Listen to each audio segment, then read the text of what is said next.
Iren Guerrero. Sebelum aku lanjut berbicara, klik subscribe. Ya, kenapa harus klik subscribe? Aku akan membahas peninggalan sejarah tentang Umbul Kendat yang harus dilestarikan. Dilestarikan oleh kami, kita, kamu, serta kalian semua warga negara Indonesia.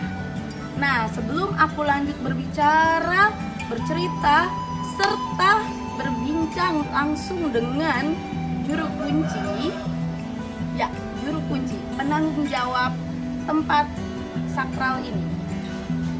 Kita berdoa menurut tata ibadah dengan kepercayaan kalian. Doa dimulai.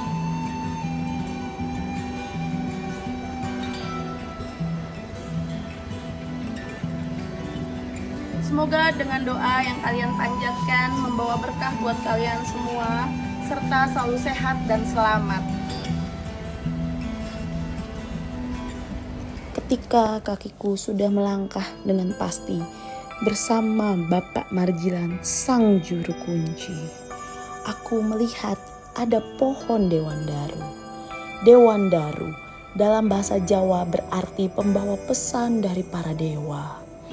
Namun sebenarnya pohon ini berasal dari pantai timur Amerika Selatan. Bareng aku, Iren Guerrero. Kali ini aku punya kesempatan yang begitu eksklusif, bisa datang ke Umbul Kendat.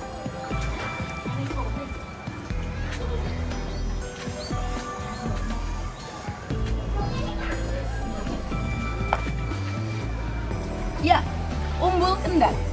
Umbul berarti sumber mata air yang segar dan subur.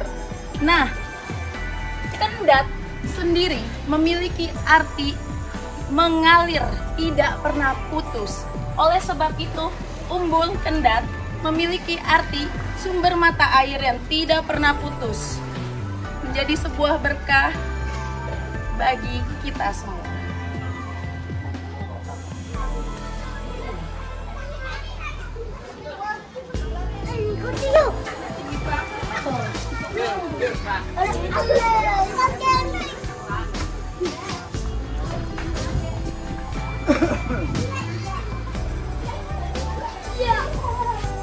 Nah, disinilah kesempatan dengan kedatangan Kasam Putri Iren. Setelah itu mendapat tanggal nama dari sini Sukmawati.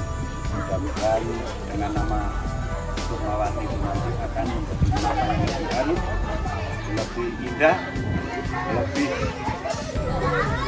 terdekat dengan para kaum putri. Nah, maka disinilah semayam Diahayu Retno Sekar Kedaton. Jadi kita ucapkan sama khususnya kru Iren Sukmawati sama rekan-rekan, selamat datang di tempat sembayang Diahayu Retno Sekar Kedaton.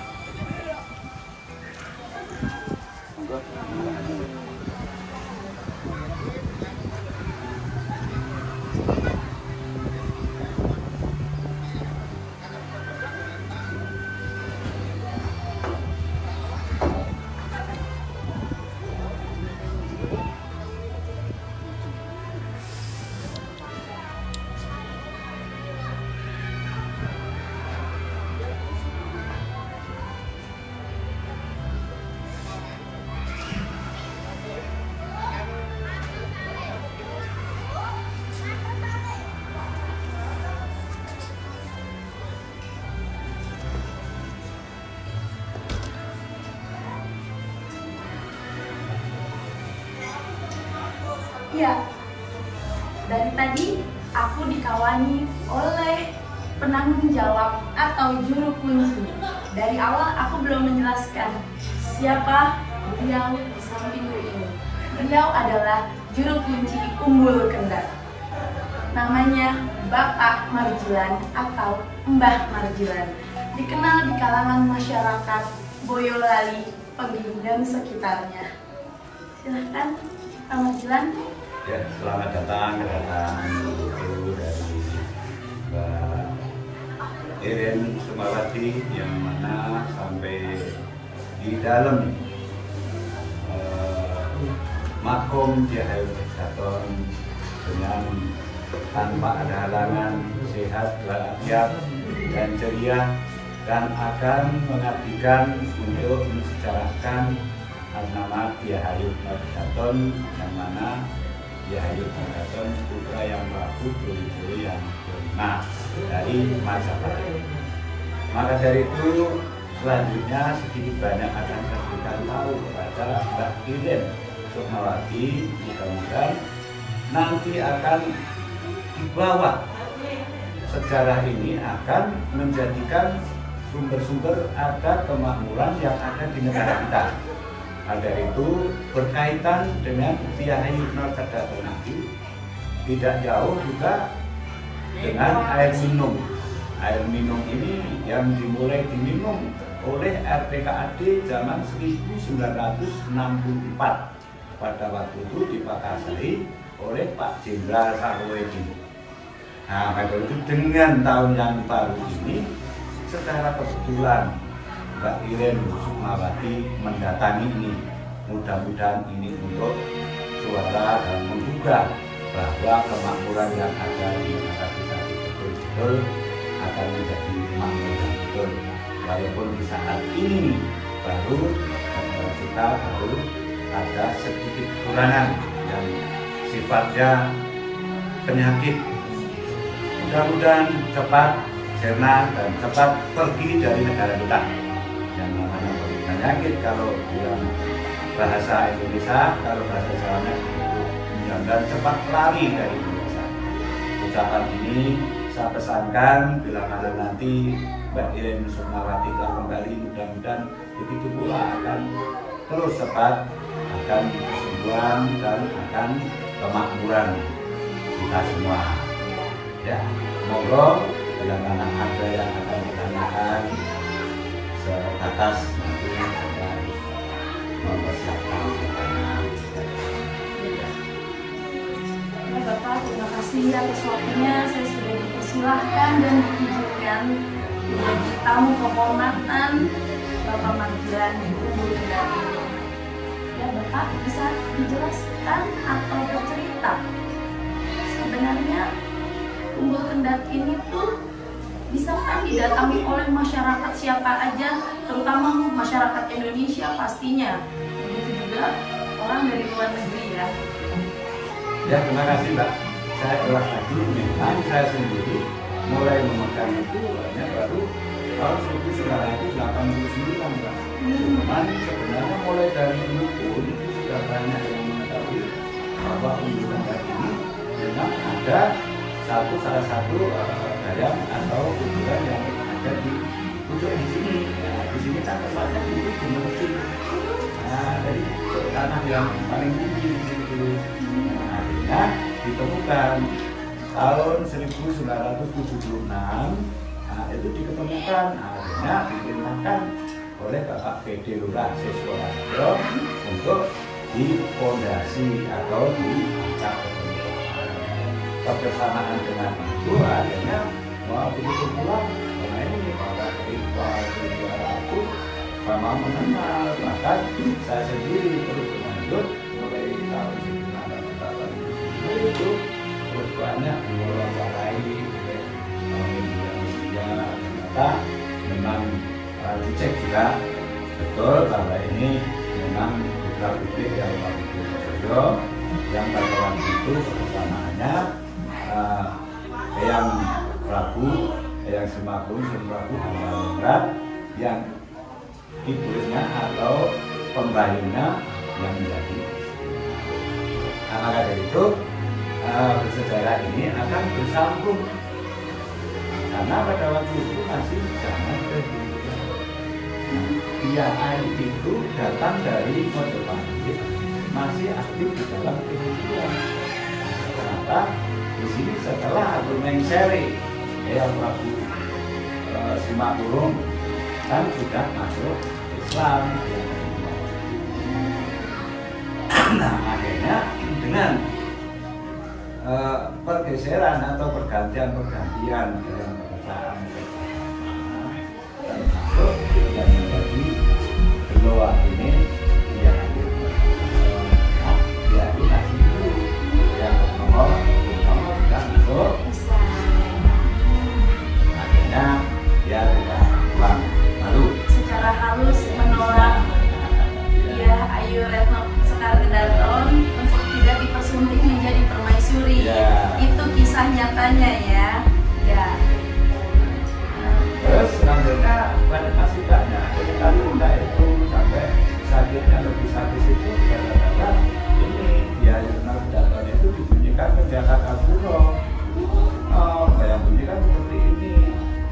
kan Gusti menika wonten kiri pincang badhe sowan. Nah, akhirnya saking marahnya itu akhirnya yang melukai telapak kakinya itu sikut. Nah, akhirnya sikut itu juga disabda. Akhirnya sampai sekarang sikut itu sudah ada ekornya. Tumpul ya, jadi sikut Ya. itu. Iya. Nah, seperti itu maksudnya besok jangan mencelakai yang lain. Itu saya ibaratnya.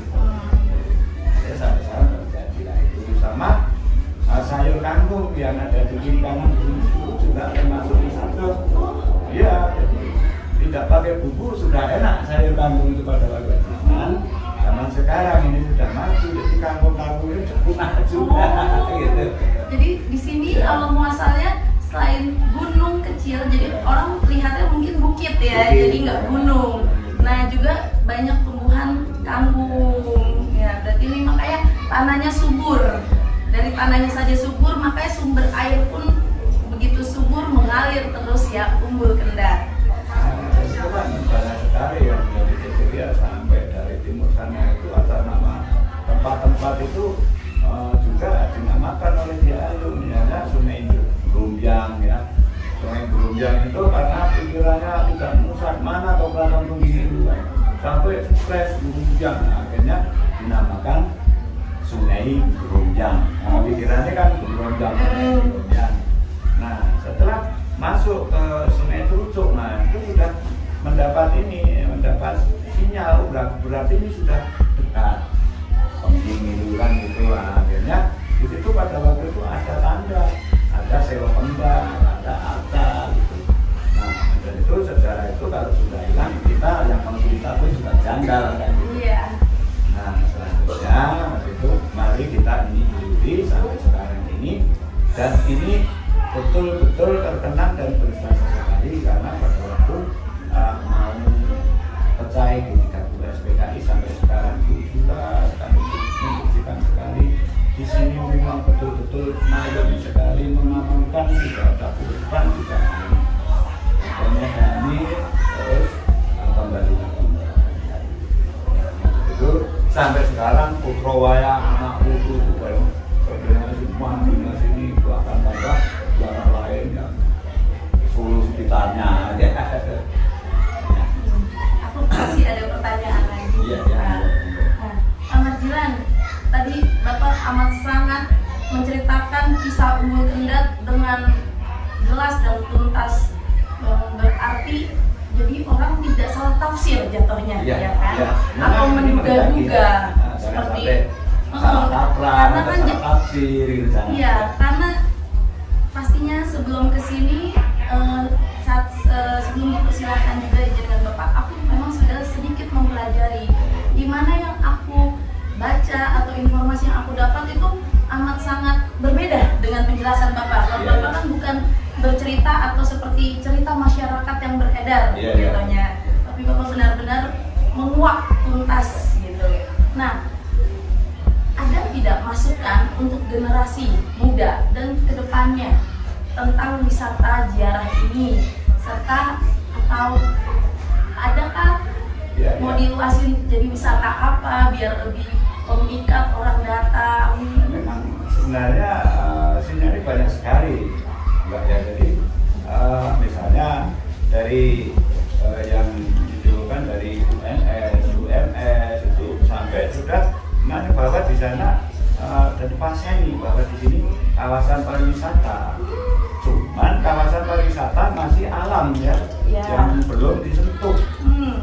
Jadi gimana kita akan lebih bagusnya nanti kita akan serahkan ke pemerintahan, yang mana pemerintahan itu di dalamnya itu banyak ya lembaga-lembaga yang bisa akan lebih memperbaiki dengan akan menjadi kawasan wisata yang menarik.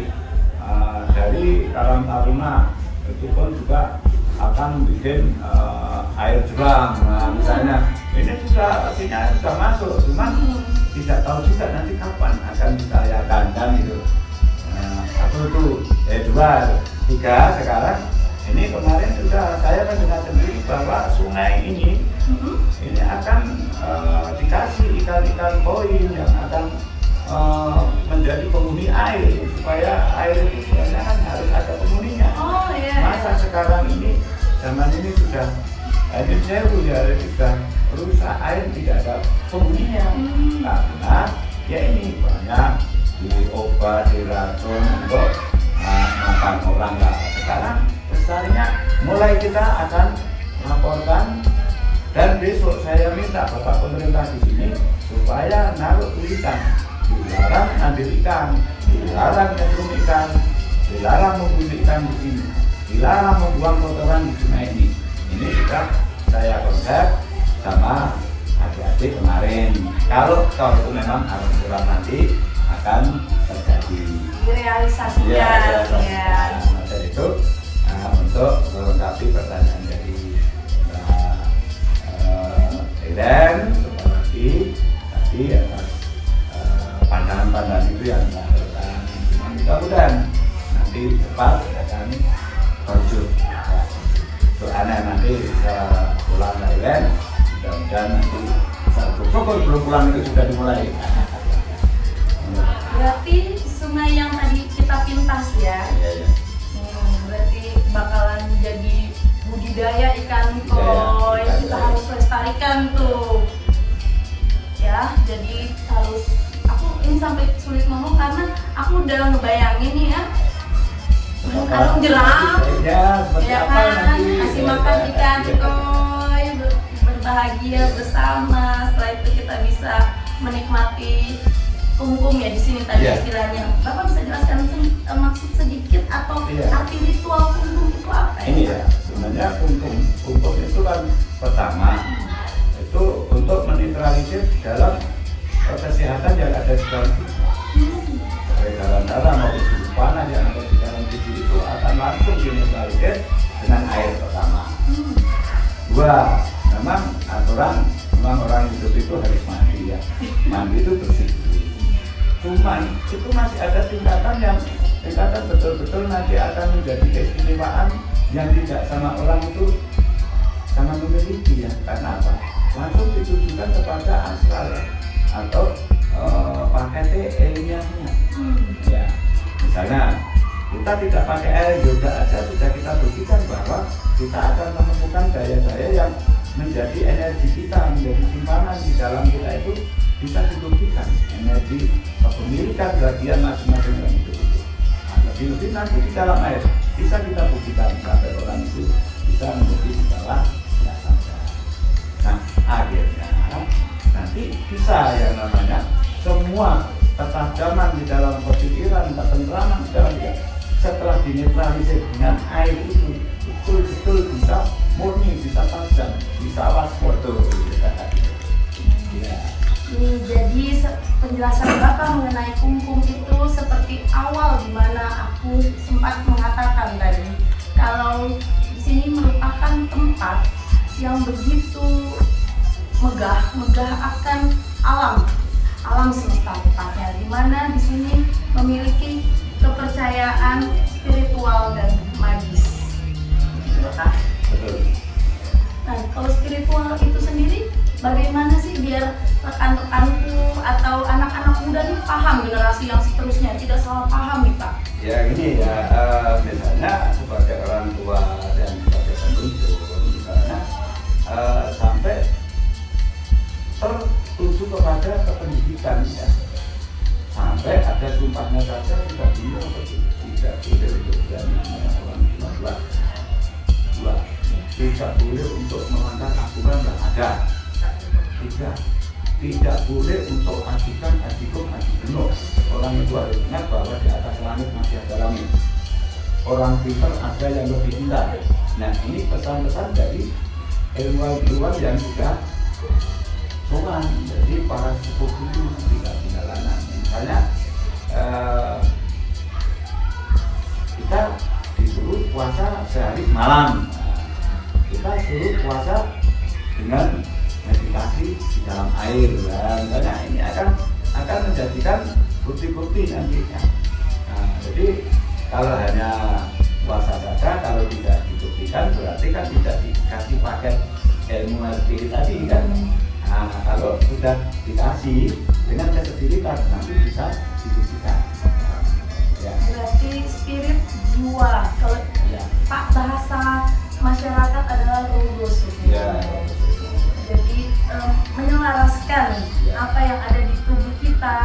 pikiran, hati, dan tingkah laku, Ya. supaya terjalin komunikasi yang baik dengan alam semesta, terutama antar manusia. Seperti itu ya Bapak ya. Iya, iya, iya. Amin, semoga apa yang aku ucap ini juga terwujud ya ke Dan depannya. mudah-mudahan harapan kita juga karena sekarang ini ya, mudah-mudahan generasi yang akan datang itu akan tertuju kepada adat-adat dan para sepuh yang menjadi tidak tinggalan, akhirnya akan membawa budi pekerti dan penghormatan dan menghormati kepada orang yang lebih tua, khususnya para guru dan begitu pula yang membawa aturan dan peraturan ke pemerintahan sana. Ya. Nah, ini Umbul Kendat ini amat sangat membuat aku tertarik. Benar sekali tertarik. Kenapa? Karena ini dibukanya saja 24 jam. Berarti masyarakat atau orang pun mau datang dipersilakan sesuai arahan dari diri mereka sendiri Dan tidak pernah dipungut bayaran. Oh, tidak dipungut bayaran tuh. Jadinya silakan datang ke Umbul Kendat yang mau menenangkan pikiran dan merasakan kesejukan air. Nanti abis ini aku cobain nggak bahasanya ya. Aku akan bikin tepatnya untuk Merendam. berendam. Tunggu itu berendam. Aku Silakan. diberi banyak ilmu dengan Bapak Marjilan. Jadi yang kesini dipersilakan datang dengan senang hati. Ada warungnya juga ya Pak ya. Kalau ini bisa minum yang anget-anget ya tadi. Kalau habis mandi kan biasanya kan merasa lapar, makan ya. Ya apa adanya, itu ada yang jadi. Dan kemudian nanti akan bisa lebih maju, lebih akan menjadi kemakmuran di daerah ini kepada kita. Harapan kita itu. Ya, selalu dilestarikan semuanya, segalanya, karena ini benar-benar aset Indonesia yang benar-benar negara 1000 pulau, di mana punya banyak adat istiadat, suku, serta bahasa-bahasa daerah yang kadang kita sendiri aja itu ternyata bahasa bagian dari Indonesia ya Pak ya kan. Seperti tadi orang awalnya sempat salah kan Pak, Kendat itu huruf kan, Umbul Kendat namanya. Kendatnya itu salah kan. Makanya di awal tadi aku selalu ungkapin Kendat karena yang aku dapat di informasi tadi dari internet begitu Pak ya. Aku udah nemu arti yang pas, jelas, karena menurut aku kok bikin kita iya gitu kan. Ya itu Kendat itu terus, ya kalau Kendat itu lain. Nah, maka itu bisa nanti jadi yang kita mulai dari SMP, SMA sampai ke fakultas sudah saya sarankan bahwa Kendat itu artinya terus. Nah, dari itu diambil nama Umbul Kendat itu, contohnya airnya itu seperti bonden, Dan selalu mata airnya jernih ya, bening, bersih. Nanti kita lihat sejernih dan sebersih apa. Sehingga kalian wajib banget berlibur ke sini, mengheningkan cipta di sini ya Pak ya. Pasti mendapat berkah gitu, karena ini balik lagi kepada alam ya. Terima kasih Bapak atas kesempatan ini. Aku sama-sama ya. beri kesempatan untuk berbincang dengan Bapak Marjilan. Wah, ternyata ini yang akan dibuat kawasan wisata ikan koi. Tempat keramat. Jika suatu tempat adalah makam, terutama makam kerajaan, contoh makam Yogyakarta, makam Surakarta, Boyolali, pasti ada juru kunci atau penanggung jawab tempat tersebut. Juru kunci adalah sebuah jabatan budaya yang tidak mendapatkan gaji atau pembayaran, tetapi kedudukannya amat sangat penting dan terhormat di kalangan masyarakat adat.